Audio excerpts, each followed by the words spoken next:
Buenos días, amigos y hermanos de la comunidad Vida con Propósito. Qué alegría que en esta mañana nos podamos una vez más conectar y poder compartir con todos ustedes una celebración de adoración a nuestro Dios. Nos da mucha alegría que una semana más el Señor nos permita vernos a través de este espacio, y quiero pedirle que abra su Biblia en el libro de Apocalipsis, capítulo 20, versículo 6. Y si ya lo tiene allí, lo vamos a leer juntos. Dice de la siguiente manera: dichosos y santos los que tienen parte en la primera resurrección.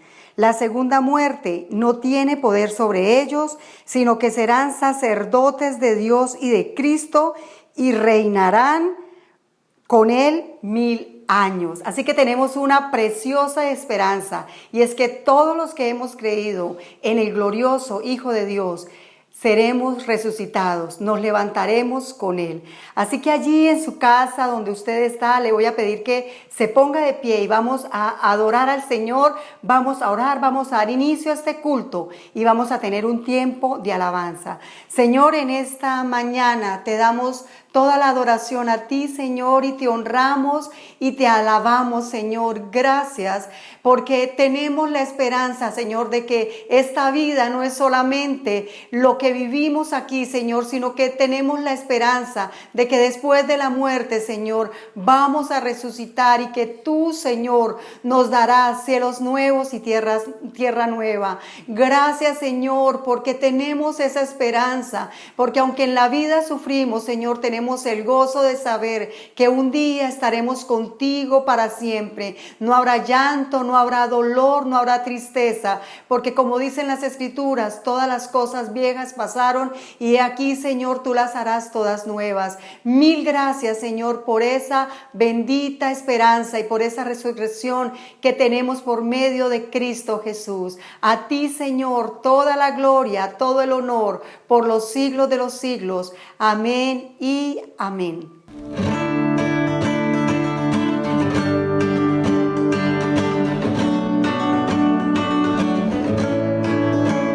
Las cadenas de la muerte me quitó, para mí ya no hay condenación, hay libertad, libertad. Siendo esclavo de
palabra es la verdad, restauración y redención. Encontré en ti, Señor, y vengo ante tus pies. Vengo ante tus pies, rendido te adoraré.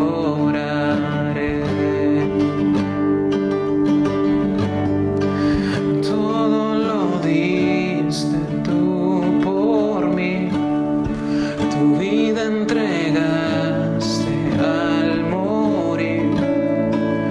Cuán grande amor Él derramó, es nuestro Dios.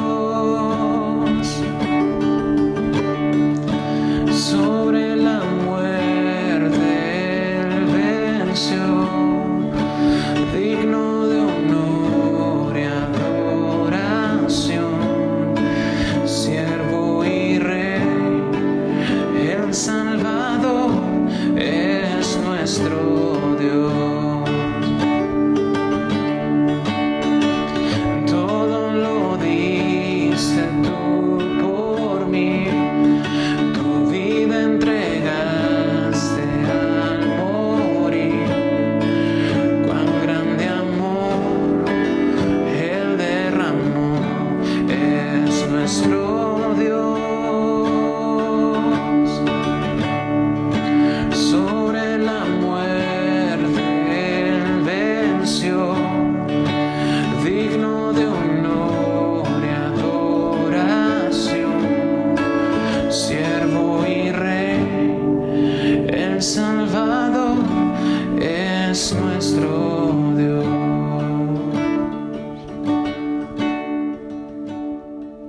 Buenos días, iglesia y amigos que nos escuchan por este medio.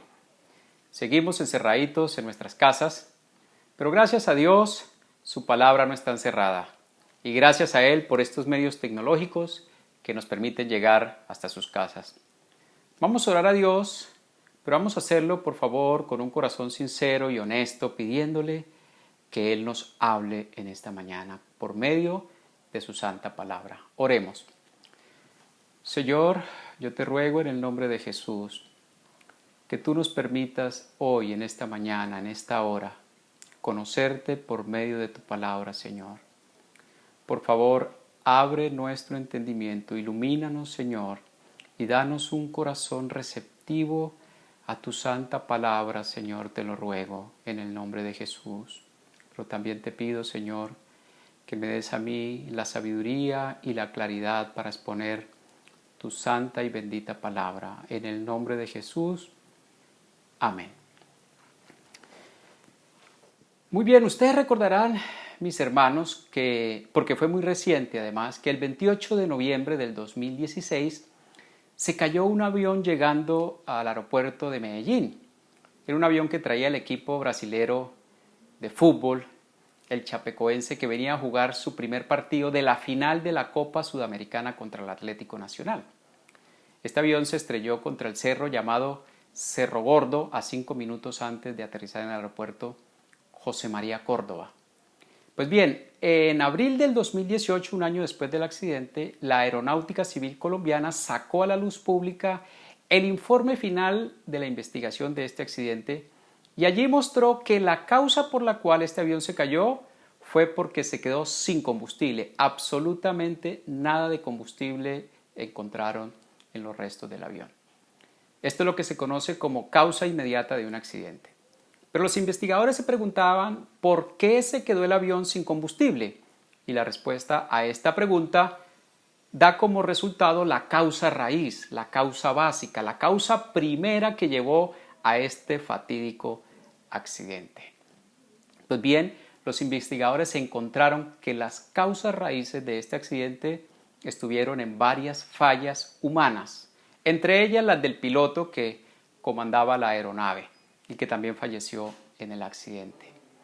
Hay un investigador experto de accidentes aéreos sudamericano, además, que dice que los aviones no se caen, los tiran. Y con esto quiere dar a entender que todas las causas raíces de los accidentes aéreos tienen su origen en fallas humanas. ¿Pero por qué les estoy hablando de causas raíces? Les estoy hablando de causas raíces porque en el capítulo 15 de la primera carta a los Corintios, Pablo saca a la luz la causa raíz de la terrible situación espiritual que había en esta iglesia. Si no es porque Pablo, quien fue el que la fundó, nos dice que esta era una iglesia del Señor, yo no lo creería. Esta iglesia tiene graves y serias fallas como iglesia cristiana. En la iglesia de Corinto había, entre otras cosas, que ya hemos visto algunas en este mes, porque hemos venido estudiando toda la carta, habían divisiones entre los hermanos de la iglesia, pero también había inmoralidad sexual. Y dice Pablo que inmoralidad que ni siquiera se veía en los paganos. También habían conflictos serios entre varios hermanos, conflictos que ya estaban algunos en tribunales externos. Pero también había una participación inadecuada en la cena del Señor y esto era muy grave. Dice Pablo que algunos de ellos ya habían muerto y otros estaban enfermos. Y como si esto fuera poco, había un desorden en el culto impresionante con todo el tema de las lenguas y las profecías. La causa inmediata de estas graves fallas que había en la iglesia de Corintio indudablemente eran la carnalidad de la iglesia, su inmadurez. Pero ¿por qué había carnalidad en la iglesia de Corinto? Pablo nos revela la causa raíz en el capítulo 15 y quiero invitarlos para leer primero a los Corintios 15 del 1 al 19. Vamos a leer solamente los primeros 19 versículos. Por favor, escúchenme, yo se los voy a leer en la Nueva Versión Internacional.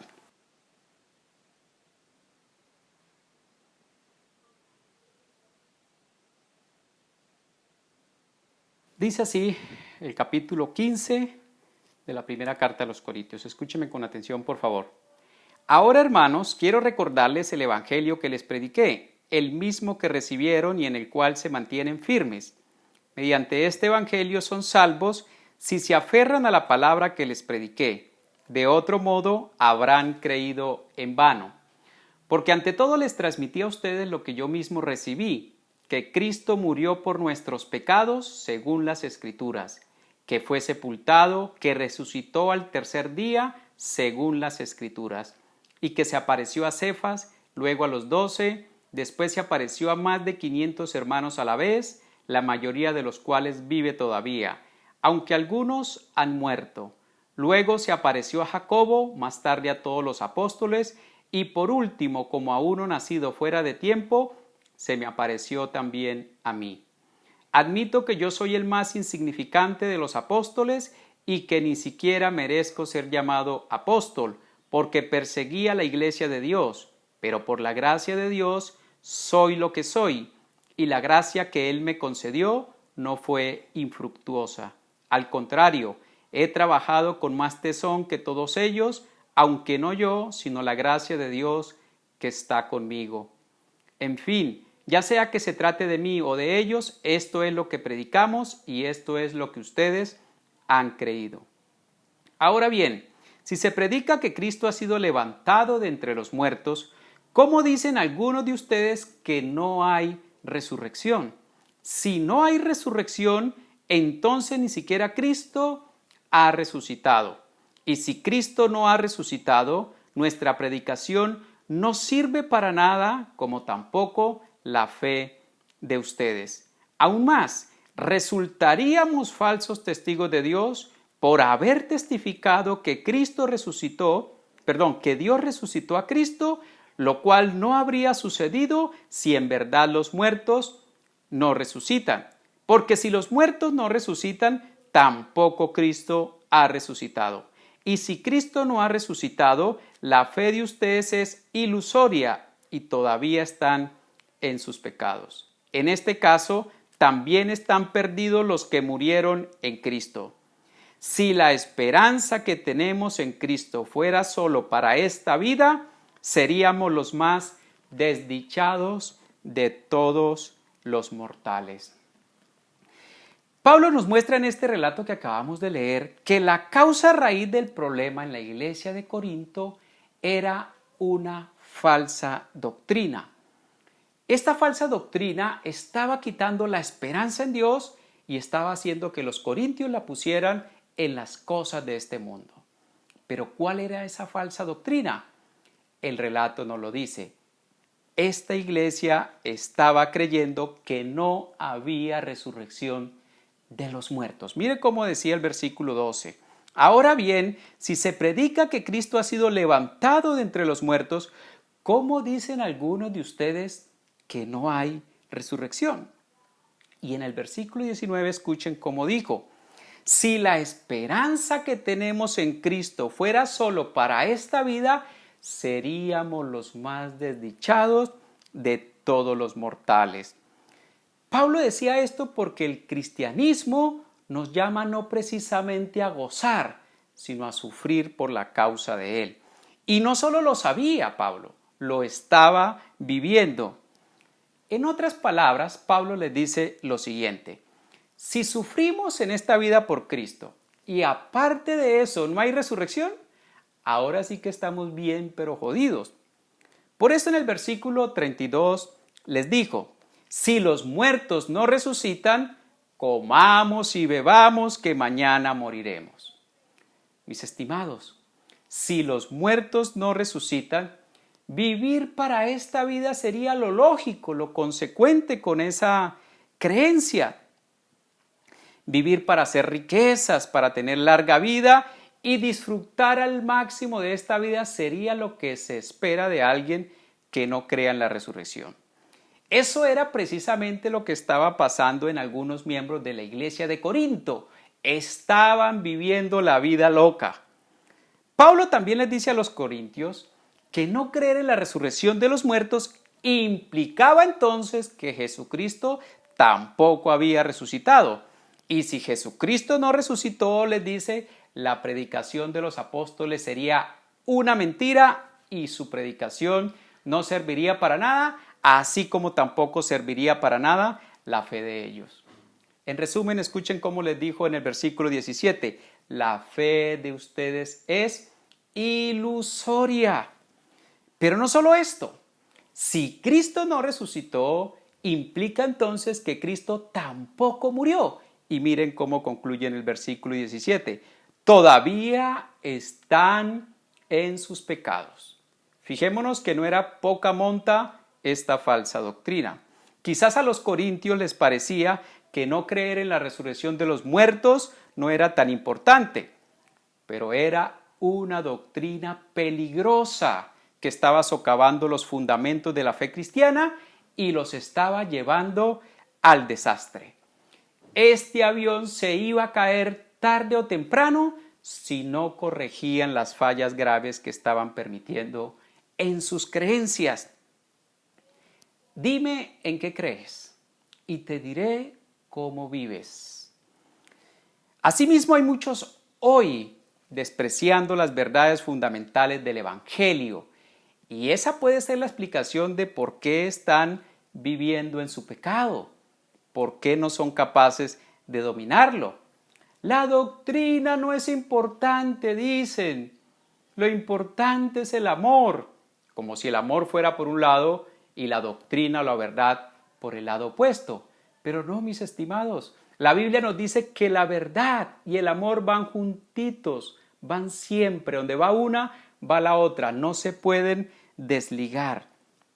Pero lo increíble que sucedía en la fe de la iglesia de Corinto era que creían en la resurrección de Cristo, pero no creían en la resurrección del resto de mortales. Ellos estaban viendo la resurrección de Cristo como algo especial que no aplicaba al resto de la iglesia. La iglesia de Corintio claramente estaba influenciada por el pensamiento cultural de la época, y por eso Pablo, mire cómo les dice en el versículo 33, no se dejen engañar, las malas compañías corrompen las buenas costumbres. Una buena parte de los griegos, influenciados por Platón, creían que el cuerpo era inherentemente malo y que la muerte era una liberación del alma, de esa cárcel que era el cuerpo. Ellos creían que el alma pasaba mejor vida luego de la muerte.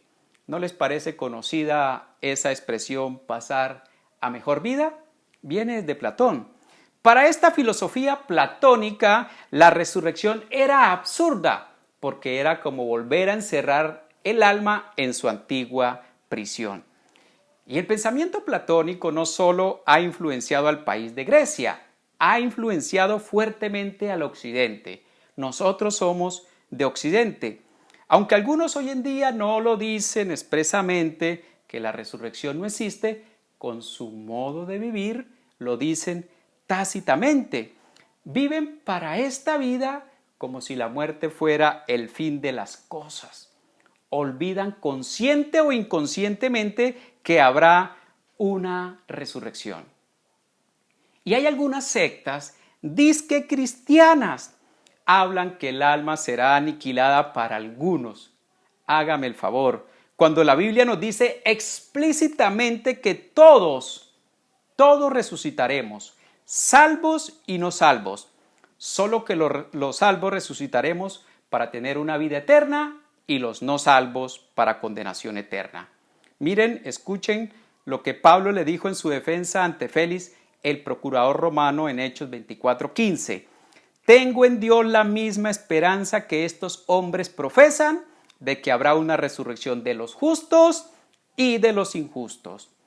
Y el Evangelio nos enseña que la resurrección de los salvos será en la venida de Cristo, mientras que la de los condenados será en el día del juicio final. Por eso hemos llamado el mensaje de hoy Iglesia sin esperanza, porque cuando se pierde la esperanza en la resurrección, se vive de cualquier manera, se cree en doctrinas extrañas y no habrá salvación. Así como lo escucharon, no habrá salvación. Pablo nos muestra en el capítulo 15 de la primera carta a los Corintios no solo la causa raíz del problema, sino las acciones para solucionar ese problema. Pablo nos muestra 3 acciones para corregir el rumbo y recuperar la esperanza. Y si usted, mi estimado que me escucha, considera que no ha perdido la esperanza, las mismas 3 acciones de hoy le sirven para renovarla. Por favor, veamos la primera acción para recuperar o renovar la esperanza. Se llama recuerde. Miren cómo dijo Pablo en la primera parte del primer versículo, capítulo 15. Ahora, hermanos, quiero recordarles el evangelio que les prediqué. Lo primero que anhela Pablo con la iglesia de Corinto en este capítulo 15 es que ellos recuerden el evangelio. Y aquí aplica mejor que nunca el famoso proverbio que dice: recordar es vivir. Debemos recordar, mis estimados, el evangelio constantemente, porque es que es el fundamento de nuestra fe y lo que nos mantiene con vida espiritual. Si nos olvidamos de él, las falsas doctrinas, tarde o temprano, llegarán y harán que también el pecado surjan en nuestras vidas, como estaba sucediendo en algunos de la iglesia de Corinto. Por eso les he desarrollado el aforismo para esta predicación de la siguiente manera. Escuche y tome nota si tiene cómo hacerlo. El evangelio te aleja de las falsas doctrinas y las falsas doctrinas te alejan del evangelio. Se la repito. El evangelio te aleja de las falsas doctrinas y las falsas doctrinas te alejan del evangelio. Pero como dijo R.C. Sproul, escuchen lo que dijo este gran teólogo: vivimos en una cultura que no solo rechaza la verdad del evangelio, sino que también la percibe como ridícula. Y esto es cierto tanto en los no creyentes como en algunos que se hacen llamar a sí mismos disque cristianos. Se han enseñado tantas barbaridades en el nombre del evangelio que se está perdiendo la esencia de lo que es el verdadero evangelio. Por eso Pablo les recuerda el evangelio en los versículos 3 al 8. Esta sección de la escritura, estos 6 versículos, fue conocida inicialmente como el credo primitivo de los cristianos. Este credo contiene lo que se llama las 4 puntas del Evangelio, como si fueran 4 puntas que sostienen una sábana y sobre la cual descargan el resto de doctrinas del Evangelio. Pero también han sido llamadas los 4 qués, que nos permiten recordar fácilmente este credo primitivo: que Jesús murió, que Jesús fue sepultado, que Jesús resucitó y que Jesús se apareció. Se lo repito, los 4 qués: que Jesús murió, que Jesús fue sepultado, que Jesús resucitó y que se apareció. Veamos cada una de ellas, por favor. ¿Qué murió? Que alguien muera no es extraordinario. Hoy en día mueren miles cada día. Pero en el Evangelio esta es una muerte distinta, de alguien que no murió por sus pecados, sino por los pecados de los demás. Por eso dice que murió por nuestros pecados. Jesús no pecó, mis estimados, pero quiso cargar con nuestros pecados por amor, por su grande amor. La Biblia dice que la paga del pecado es la muerte y por eso muere, para satisfacer la justicia divina. La muerte de Jesús es el pago por el castigo que usted y yo merecíamos en el infierno. Pero Dios no quiere que usted y yo vayamos al infierno. Dios quiere que vayamos es a Jesús. Aleluya. ¿Y por qué su muerte vale por nuestro castigo? Porque no era cualquiera el que fue colgado en aquella cruz. Quien estaba muriendo fue el Hijo de Dios, el Dios hecho hombre, santo, perfecto, sin mancha, sin culpa, quien merece toda la gloria, toda la honra y toda la exaltación. Por medio de él fueron hechas todas las cosas, tanto en el cielo como en la tierra, como Pablo le dice a los colosenses. Él y solo él podía pagar el castigo que nosotros merecíamos. Si alguien se va hoy al infierno, mis estimados, es por despreciar el amor más grande que se haya manifestado en esta tierra. El regalo más precioso que alguien pueda recibir es el perdón de sus pecados. Pero esto solo es posible por la muerte de Cristo y nadie más. Pero dice algo más el Evangelio, dice que murió por nuestros pecados según las Escrituras. Y según las Escrituras, mis estimados, es muy importante. La muerte de Cristo ya estaba escrita en las páginas del Antiguo Testamento de muchas formas y de muchas maneras. Ellas describían con precisión la muerte de Cristo. Las profecías mesiánicas no solo hablaban de cómo iba a nacer el Mesías ni de cómo iba a vivir, sino también de cómo sería su muerte y en detalle. Miremos, por ejemplo, el Salmo 22, que fue escrito por David 1000 años antes de que Jesús viniera a este mundo. Allí en el Salmo 22 hay 3 descripciones exactas que sucedieron cuando Cristo fue crucificado. Allí en el Salmo 22 dice: las manos y los pies serían traspasados, como efectivamente sucedieron con las manos y los pies de nuestro Cristo. Dice también que sus huesos no serían quebrados. Y escuchen esto, los huesos de Jesús iban a ser quebrados, les iban a romper las piernas a los soldados romanos, como efectivamente lo hicieron con los 2 malhechores que estaban a su derecha y a su izquierda. Pero cuando llegaron a Cristo, como lo vieron muerto, dijeron: no es necesario, más bien traspasémosle el costado. También dice en el Salmo 22 que se echaron suerte sobre sus ropas, que se echarían suerte sobre sus ropas, como efectivamente lo hicieron también con las ropas de Cristo el día de su muerte. En Isaías capítulo 53, el capítulo por excelencia que nos habla de la muerte de Cristo y que fue escrito más de 700 años antes de que Jesús muriera, dice lo siguiente, dice allí en Isaías 53, que sería rechazado el día de su muerte, dándonos a entender que sería una muerte de desprecio. no era ni por enfermedad, ni por accidente, ni de ninguna otra manera. También dice que enmudecería en presencia de sus acusadores, como efectivamente lo hizo el Señor. Dice también en Isaías 53 que sería sepultado con los ricos, y Jesús fue sepultado en la tumba de un hombre muy rico. Dice que estaría con pecadores en su muerte, y efectivamente murió con dos grandes malhechores, uno a su derecha y el otro a su izquierda.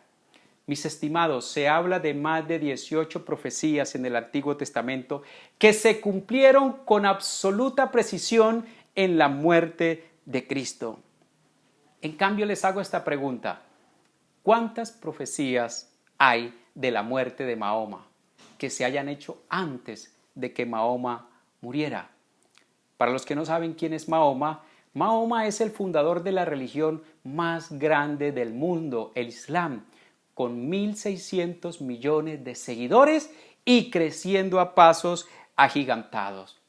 Y digo que es la religión más grande del mundo porque yo no considero el cristianismo una religión.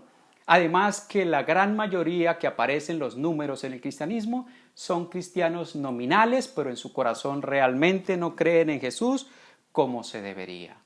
¿Saben cuántas profecías hablan de la muerte de Mahoma, el líder de la religión más grande? 0. Ninguna profecía hablaba de la muerte de Mahoma. Es más, ni siquiera hoy, casi 1400 años después de la muerte del líder de los musulmanes, ninguno de ellos sabe a ciencia cierta de qué murió. Lo segundo que nos dice el credo primitivo de los cristianos, el evangelio básico, es que Jesús fue sepultado. Y esto es muy importante, mis estimados, porque la sepultura lo que hace es demostrar que la muerte de Cristo fue real, fue verdadera, que no fue una actuación como en una película, ni que Él estaba en el espíritu o como un fantasma, como dicen los gnósticos. Su cuerpo fue bajado de la cruz y acondicionado como se acondicionaban los cuerpos para la sepultura en aquel entonces. Y de esto hay varios testigos. El principal de ellos, el dueño de la tumba, José de Arimatea. ¿Saben quién era José de Arimatea? Nada menos y nada más que un miembro del Sanedrín, el consejo directivo del pueblo de los judíos, la máxima autoridad del pueblo de los judíos, quienes ordenaron la muerte de Cristo. Pero algo más, Nicodemo, el maestro de la ley, aquel que se apareció una noche para hacerle preguntas a Jesús. Él ayudó a preparar el cuerpo para la sepultura. Él fue el que dio los elementos para ungir el cuerpo, las vendas para envolverlo como se hacía en aquel entonces.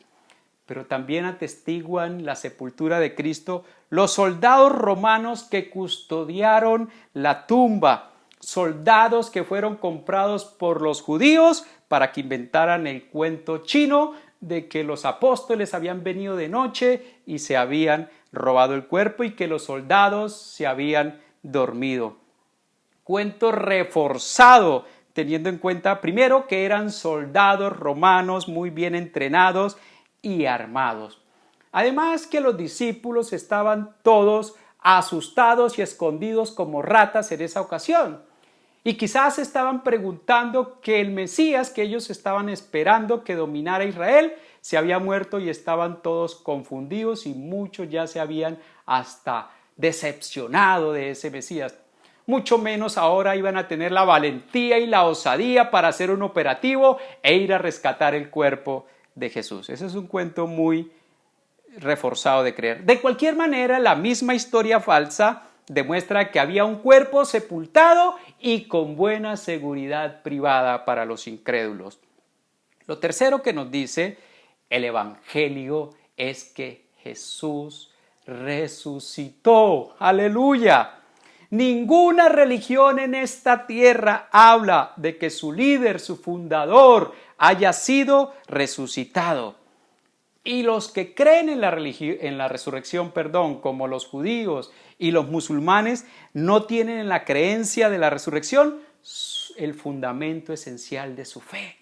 Si usted mira, por ejemplo, los 5 pilares del Islam, en ninguno de ellos habla de la resurrección. Habla del ayuno, habla del dar ofrendas a los pobres, etcétera, de la oración, pero no habla de la resurrección. Pero para los cristianos, mis estimados, la resurrección de Cristo es nuestra piedra angular. Como decía Pablo, si Cristo no resucitó, entonces nuestra fe es ilusoria y todavía estamos en nuestros pecados. Aunque Mahoma hablaba de Jesús, sí, lo escribió en el Corán, que Jesús, que un profeta, que no sé qué, no creía en la resurrección de Cristo. Y existe una tradición que dice que cuando Mahoma murió en el año 632 después de Cristo en la ciudad de Medina, su pueblo creía que como este hombre se había proclamado el sello de los profetas y por tanto el más grande, debía resucitar al tercer día, como supuestamente no fue capaz de hacerlo Jesús. Entonces, los seguidores excavaron una sepultura poco profunda y enterraron sus restos sin ataúd para que le fuera más fácil salir en caso de resucitar. Pero ya sabemos lo que sucedió. La resurrección no se produjo. Entonces, su suegro Abu Bakr, que fue después el sucesor de este profeta, de este falso profeta, ordenó que lo sepultaran de forma definitiva a los 3 días. Y su tumba se puede visitar hoy. Está en la ciudad de Medina, ciudad de la Arabia Saudita. Claro que usted, si usted no es musulmán, no puede entrar allí, porque allí solo entran musulmanes. En la Meca y en Medina solo permiten el ingreso de musulmanes. Pero Jesús sí resucitó al tercer día, como lo dicen las Escrituras. ¡Aleluya! Porque las Escrituras hablan también de su resurrección. Mire cómo dice el Salmo 16:10. No dejarás que mi vida termine en el sepulcro. No permitirás que sufra corrupción tu siervo fiel. Y sabemos que esta palabra no estaba hablando de David, porque la tumba de David existía cuando se escribieron este capítulo 15 de Corintio. Luego esta escritura estaba hablando de alguien más que se iba a levantar de la tumba y que no iba a sufrir corrupción. Este versículo indudablemente está apuntando al Mesías, y el Mesías es Cristo. Y eso que decía de que no sufra corrupción, estaba hablando de que resucitaría a los pocos días de muerto. Cuando en una ocasión los fariseos le preguntaron a Jesús, o más bien le pidieron una señal de que él era el Mesías, maestro, haznos una señal de que tú eres el Mesías. Miren cómo fue la respuesta del Señor. Está en Mateo. Esta generación malvada y adúltera pide una señal milagrosa, pero no se le dará más señal que la del profeta Jonás. Porque así como 3 días y 3 noches estuvo Jonás en el vientre de un gran pez, también 3 días y 3 noches estará el Hijo del Hombre en las entrañas de la tierra. Y por el relato del libro de Jonás, sabemos que efectivamente Jonás estuvo 3 días en el vientre del gran pez. O sea que figurativamente Jonás resucitó también al tercer día como muestra y como sombra del que iba a venir. Pero también el libro de Génesis nos narra que Dios le pidió a Abraham el sacrificio de su hijo. El hijo, aquel hijo que le había dado como resultado de la promesa cuando ya Abraham tenía 100 años. De este hijo Dios le había prometido que le daría una descendencia como las estrellas del cielo y que levantaría una gran nación. Dios le dijo a Abraham que fuera hasta una región llamada Moriah, que caminara con el muchacho y que allí se le indicaría el monte donde debía ser el sacrificio. Yo me imagino el sufrimiento de Abraham desde que salió de su casa con su hijo sabiendo que iba a morir. ¿Cuánto tendré que soportar este camino tan largo? ¿Saben cuántos días duró sufriendo Abraham la muerte de su hijo? todo el tiempo desde que salió de su casa hasta que llegó al monte Moriah. ¿Saben cuántos días fueron? Capítulo 22 de Génesis dice que este viaje duró 3 días. Al tercer día Abraham, en sentido figurado, recobró a su hijo de entre los muertos, como lo dice Hebreos capítulo 11. Mis estimados, la resurrección es muestra del poder de Dios y de confirmación de que Jesús es el Cristo, el Mesías. Por eso no hay tumba de Jesús que visitar ni en Jerusalén ni en ninguna parte del mundo. Aleluya. Él no está muerto, Él vive. Y lo cuarto que nos enseña el Evangelio, el credo primitivo de los cristianos, es que se apareció. Y esto también es muy importante, pues esto significa que hubo testigos de la resurrección. No fue algo secreto que la gente debía creer porque sí, sino que hubo evidencias. Y estos testigos, mis estimados, fueron testigos oculares. Físicamente lo vieron, pero no solo lo vieron, comieron con Él. Incluso en una de esas apariciones Jesús les hizo el desayuno en el mar de Galilea mientras ellos pescaban. Pero no se le apareció a unos cuantos. Dice Pablo que primero se le apareció a Cefas, o sea, a Pedro, luego a los 12. Y aquí los 12, mis estimados, hace referencia al grupo cercano de los discípulos que andaban con Cristo, pero no necesariamente a veces hacía referencia al número 12. Sabemos por el detalle que nos muestran los evangelios que en esta aparición, cuando él llega al cuarto donde están los apóstoles, no habían 12, habían 10, porque faltaba Judas, el traidor, y faltaba Tomás. Pero dice que luego se apareció a más de 500 al mismo tiempo. Luego se apareció a Jacobo, el hermano del Señor. Y luego dice ahí sí a todos los apóstoles, y aquí está incluido ahora sí Tomás, e incluso también está incluido Matías, el que posteriormente sería nombrado en reemplazo de Judas. Recordemos que uno de los requisitos que se pidieron para el que iba a ser nombrado apóstol en reemplazo de Judas fue que hubiese sido testigo de la resurrección. Y finalmente dice el credo, y por último, como a uno nacido fuera de tiempo, se le apareció al apóstol Pablo. Y ahí se cerraron, mis estimados, las apariciones. Si él se siguiera apareciendo, entonces las escrituras no estuvieran cerradas, porque continuamente seguirían añadiéndole estas supuestas revelaciones. Mis estimados, los fundadores de las grandes sectas, incluso los fundadores de las grandes religiones, incluso los fundadores de muchas sectas cristianas, se fundamentan en supuestas apariciones de ángeles y de Cristo con revelaciones disque nuevas. No les crean. Por favor, no les crean. El credo de los primeros cristianos que acabamos de leer dice muy claro que al último que Jesucristo se le apareció fue a Pablo, dice el versículo 8, y por último, como a uno nacido fuera de tiempo, se me apareció también a mí. Ay, pero es que yo lo vi por YouTube. Seguro, yo le aseguro que es cierto. Jesús también se le apareció a fulano. Permítame les digo esto, mis estimados que me escuchan. Se lo digo con aprecio, pero también se lo digo con mucha seriedad. Si usted cree todo lo que pasan por internet y no lo examina a la luz de la santa palabra de Dios, lo que ve y escucha, le aseguro que no está pronto de caer en una secta, si no es que ya ha caído.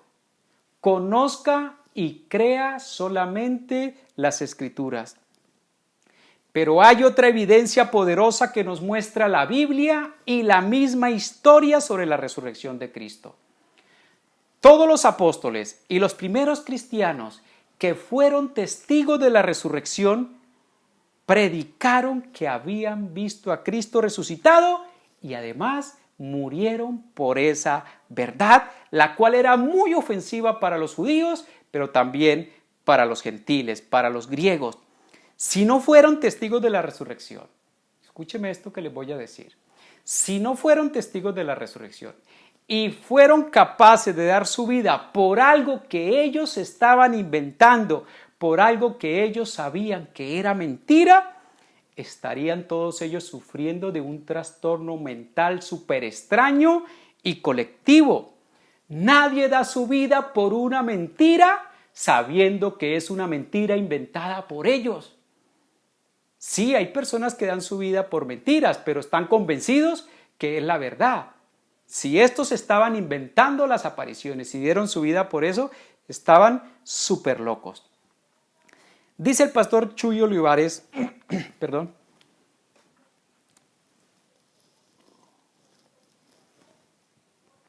Dice el pastor Chuy Olivares, hablando de la resurrección, lo siguiente. La fe del cristiano no es ciega, sin fundamento. Nuestra fe está basada en evidencias sólidas. Y yo creo esto, mis estimados. Nuestra fe en la resurrección no es ciega. Creemos en la resurrección porque es que hay una tumba vacía y además hubo unos primeros testigos que fueron capaces de dar su vida por esta verdad, los cuales no fueron pocos, sino muchos, más de 500. Los que tienen fe ciega sin fundamento están en las sectas y en las falsas religiones, o terminarán allí. Para cerrar este punto, mi estimado, quiero decirle que recuerde el Evangelio periódicamente y mantendrá viva la esperanza en su mente. Recuerde los 4 qués: que Jesús murió, que fue sepultado, que resucitó y que se apareció a más de 500 personas. Veamos la segunda acción que nos muestra Pablo para recuperar o renovar la esperanza. Está en el versículo 1 también, voy a leerlo de forma completa. Dice: ahora, hermanos, quiero recordarles el evangelio que les prediqué y el mismo que recibieron y en el cual se mantienen firmes. La segunda acción que nos dice Pablo es que no solo hay que recordar, sino también recibir. Por eso el segundo acción es reciba. El primero recuerde, el segundo reciba. Y de una vez de antemano le voy a decir que las 3 acciones de hoy empiezan por re, porque nuestra esperanza, lo que nos mantiene con la esperanza viva es la resurrección. Una cosa es recordar el evangelio y otra cosa, o escucharlo, y otra cosa es recibirlo. Claro, se requiere primero escucharlo, recordarlo, para luego recibirlo.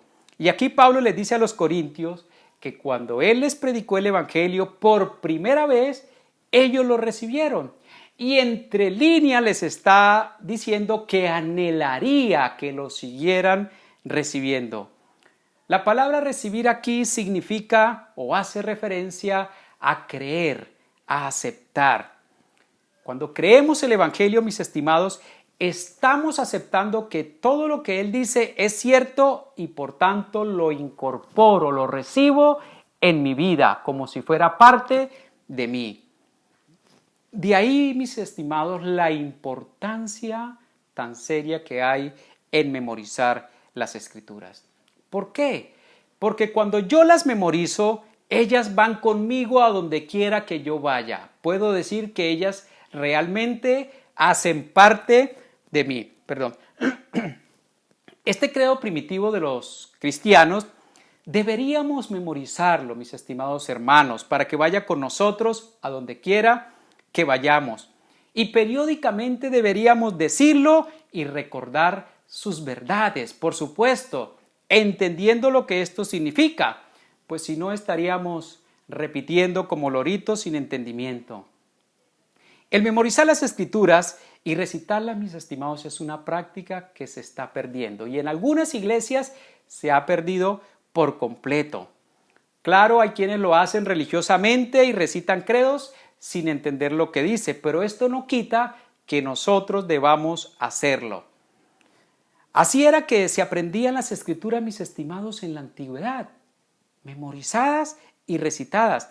Ellos no tenían la fortuna de poder contar tan siquiera como nosotros contamos hoy con los 66 libros, ni siquiera con los 39 o con los 22 que ellos tenían del Antiguo Testamento, no. El solo libro de Isaías era muy voluminoso, eran rollos, además era muy pesado y muy costoso. No todo el mundo se podía dar el privilegio de contar tan siquiera con el libro de Isaías, mucho menos con todas las escrituras. ¿Cómo se transmitían las escrituras entonces? Memorizadas en la mente.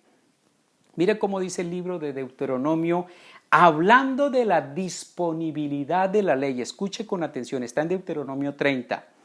Este mandamiento que hoy te ordeno obedecer no es superior a tus fuerzas ni está fuera de tu alcance. No está arriba en el cielo para que preguntes, ¿quién subirá al cielo por nosotros para que nos lo traiga y así podamos escucharlo y obedecerlo? Tampoco está más allá del océano para que preguntes, ¿quién cruzará por nosotros hasta el otro lado del océano para que nos lo traiga y así podamos escucharlo y obedecerlo? No, la palabra está muy cerca de ti, la tienes en la boca y en el corazón para que la obedezcas. Según este texto, hay dos cosas relacionadas con recibir la palabra de Dios como se debe: tenerla en la boca y en el corazón. Y esto nos garantizará, mis estimados, que la podremos obedecer. Pero ¿cómo se tiene en la boca? Recitándola. Y para poder recitarla hay que primero tenerla en la memoria. ¿Y cómo se tiene en el corazón? Pues meditando en ella frecuentemente. Y para meditar frecuentemente, primero hay que tenerla en la mente. Mis estimados, memoricemos la palabra de Dios. Memoricemos el credo primitivo de los cristianos. Repitámoslo frecuentemente y meditemos en las implicaciones de estas 4 verdades fundamentales que hemos estudiado el día de hoy. Muchos quieren avanzar en el conocimiento bíblico y ser grandes teólogos, pero no han meditado tan siquiera en las 4 verdades fundamentales del Evangelio y sus implicaciones. Otros entendieron el Evangelio muy bien en el pasado, pero no volvieron a recordarlo erróneamente porque se les enseñó que esto era para quienes aún no eran creyentes. Para cerrar este punto quiero decirles esta frase de cierre. Recuerde el Evangelio con avidez y recíbalo como si fuera la primera vez. Y la tercera acción para recuperar o renovar la esperanza, ya le dije que empezaba por es retenga. Voy a leerles el versículo 1 y 2. Voy a repetir el 1 porque esto nos permite comprender el 2. Ahora, hermanos, quiero recordarles el evangelio que les prediqué, el mismo que recibieron y en el cual se mantienen firmes. Mediante este evangelio, escuche cómo dice el 2, mediante este evangelio son salvos, y escuche la condición, si se aferran, y anote esa palabra, aferran a la palabra que les prediqué. De otro modo, habrán creído en vano.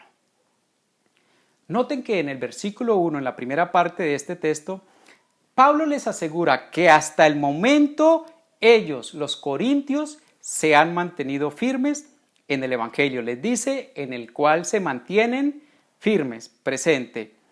Pero por el resto del capítulo sabemos que algunos de ellos estaban negando la resurrección de los muertos, lo cual implicaba que Cristo tampoco había resucitado y esto sí era una negación expresa del Evangelio.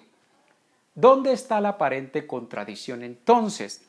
La aparente contradicción se resuelve entendiendo que los que estaban negando la resurrección de los muertos no eran todos, sino algunos, como lo dice el versículo 12. Allí dice, ahora bien, si se predica que Cristo ha sido levantado de entre los muertos, ¿cómo dicen algunos de ustedes que no hay resurrección?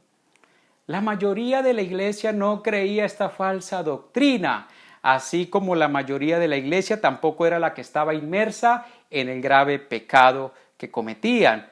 Esto lo confirma la exhortación que Pablo les hace en el versículo 34, donde les dijo: vuelvan a su sano juicio como conviene y dejen de pecar. En efecto, hay algunos de ustedes que no tienen conocimiento de Dios. Para vergüenza de ustedes lo digo. Como la gran mayoría no era la del problema, por eso es que Pablo les afirma en el versículo 1 que se han mantenido firmes en el Evangelio. Pero en el versículo 2 les hace una advertencia clara, les pone un condicional. Mediante este Evangelio son salvos, y escuchen que está hablando de salvación, si se aferran a las palabras que les prediqué. La palabra que la NBI ha traducido como aferrar, en la Reina Valera del 60 se ha traducido como retener. Por eso a este punto le puse retenga. En el griego es la palabra katejo, con K, katejo, que significa sujetar, mantener firme, apoderarse. Lo que Pablo les está diciendo es, en otras palabras, si retienen con fuerza hasta el fin el evangelio que les prediqué, serán salvos. Si no, lo que han creído hasta el momento no les servirá de nada. Y Pablo está siendo muy claro y no está dando falsas seguridades de la salvación, como a algunos les gusta escuchar. Les dice: si no retienen la verdad del Evangelio hasta el fin, de nada les va a servir haber estado firmes hasta el día de hoy. ¿Por qué Pablo les hace esta advertencia tan seria a una iglesia que la mayoría cree en el verdadero Evangelio? Una vez más, Pablo insiste en su teología de la salvación, de que es para quienes terminan en la fe, no para los que empiezan. Teología que es concordante con el resto de la Biblia. Y esto, mis hermanos, no significa que un cristiano no pueda tener seguridad de su salvación. Claro que un verdadero cristiano la tiene, pero nadie que se aparte de la verdad o que esté creyendo doctrinas erradas o que viva en pecado puede tener seguridad de su salvación. Conozco muchos escondidos en esta falsa concepción de la seguridad de la salvación. No se preocupan por llevar vidas consagradas y santas. Están conformes con sus vidas, porque quizás nunca hayan nacido de nuevo. Por eso hay que retener el Evangelio para tener seguridad en el cielo. La retención del Evangelio entra en un círculo junto con recordar y recibir. Recordar, recibir, retener. Recordar, recibir, retener. Esto no es un ciclo para hacerlo una vez, sino de forma continua. ¿Cuántas veces? Siempre. Porque si usted no lo hace, si este círculo se para, es como si se pararan las turbinas de un avión. La muerte, la sepultura, la resurrección y las apariciones de Jesús son como el motor de un avión. Son como los 4 motores que tiene un avión. Y la fe es como el combustible para que el avión de su salvación no se caiga, mis estimados. Para mantener este motor siempre en movimiento, la fuerza que este motor lo mantiene en movimiento es el recordar, el recibir y el retener las verdades fundamentales del Evangelio que hemos visto el día de hoy. Quiero finalizar este mensaje con una aclaración muy importante. No quiero irme sin decirles lo siguiente. Cuando nosotros estudiamos el Evangelio, y lo digo con conocimiento de causa porque me ha sucedido, cuando nosotros estudiamos el Evangelio, tendemos en ocasión a poner más énfasis en el mensaje que en el mensajero. Y esto es de cuidado. O a poner más énfasis en el conocimiento que en el relacionamiento. Y si bien conocer las verdades del Evangelio es muy importante, no nos desliguemos la verdad de la esencia del mensaje que es Jesús. Jesús. Este conocimiento, mis estimados, nos debe llevar a tener una mejor relación con Él, con Jesús. Es Jesús quien murió. Es Jesús quien fue sepultado. Es Jesús quien resucitó. Es Jesús quien se apareció. El centro del mensaje es Él, para que nos enamoremos de Él, no del mensaje. Mis estimados, gracias a Él, a Jesús, y todo esto que hizo, es que usted y yo hoy podemos tener una entrada a la presencia de Dios mediante la oración. Y en un futuro, cuando resucitemos, tendremos entrada física a su presencia, porque así lo dice la Biblia. Dice en el capítulo 21 y 22 que los que han sido lavados con la sangre del Cordero son los únicos que tenemos la entrada a la presencia de Dios que está en la Nueva Jerusalén. Jesús nos ha dado vida, mis estimados, gracias a estas 4 verdades que Él hizo. Y por eso es que ahora nosotros, no por nuestros méritos, por los que Él hizo, ahora nosotros rechazamos el odio, rechazamos el adulterio, rechazamos la fornicación, aborrecemos la mentira, el robo, rechazamos la insensibilidad social, nos enojamos con la injusticia, aborrecemos las hechicerías, aborrecemos la idolatría, no nos gustan las borracheras, los vicios, todo lo malo, por Él, por lo que Él hizo, no por nosotros. Por eso, mi estimado, enamórese más de Jesús y viva para Él, quien nos da la esperanza de resurrección. Oremos.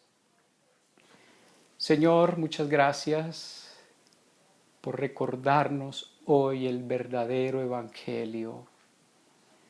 Gracias, Señor, por recordarnos que fue tu Hijo el que murió, que fue tu Hijo el que fue sepultado, que fue tu Hijo el que resucitó y que fue tu Hijo el que se apareció a muchos y que por medio de esas verdades tú nos traes el perdón de nuestros pecados. Gracias, Padre, por ese perdón que tú me diste y que tú le has dado a muchos, a miles, a millones a lo largo de la historia. Gracias, Padre, permítenos y ayúdanos que no nos olvidemos de la esencia del Evangelio, Señor. Pero ayúdanos también a enamorarnos más de ti, Señor.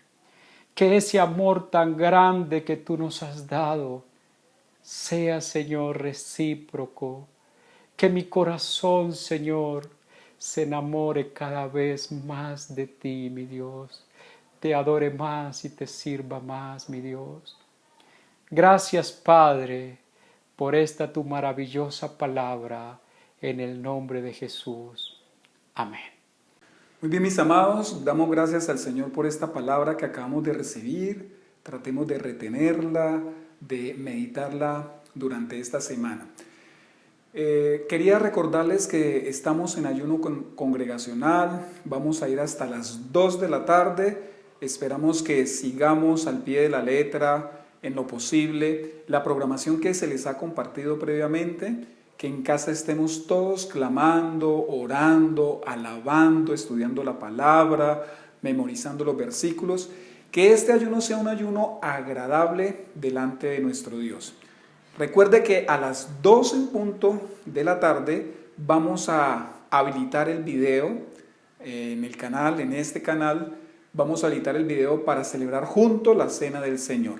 Por favor, sigan las recomendaciones que les hemos dado previamente para que participemos de la mesa del Señor de manera digna, todos en unidad, aunque estamos a la distancia. Oremos al Señor para dar por terminado el culto de hoy. Señor, gracias por este tiempo, gracias por cada uno de mis hermanos, gracias por tu palabra, gracias porque nos has permitido por estos medios seguir extendiendo tu evangelio y seguir, Señor, siendo columna y baluarte de la verdad. Gracias por la comunidad Vida con Propósito, mis hermanos, Señor. Te pido que nos sigas bendiciendo, te pido que tu palabra actúe en el corazón de los que no son creyentes y en tu buena voluntad les concedas volverse a tu Hijo Jesucristo. Te pido que nos bendigas en el resto del ayuno, que fortalezcan nuestros cuerpos y que en este ayuno, Señor, seamos tocados por tu Espíritu, seamos bendecidos, Señor. En Cristo Jesús, amén y amén. Dios los bendiga a todos.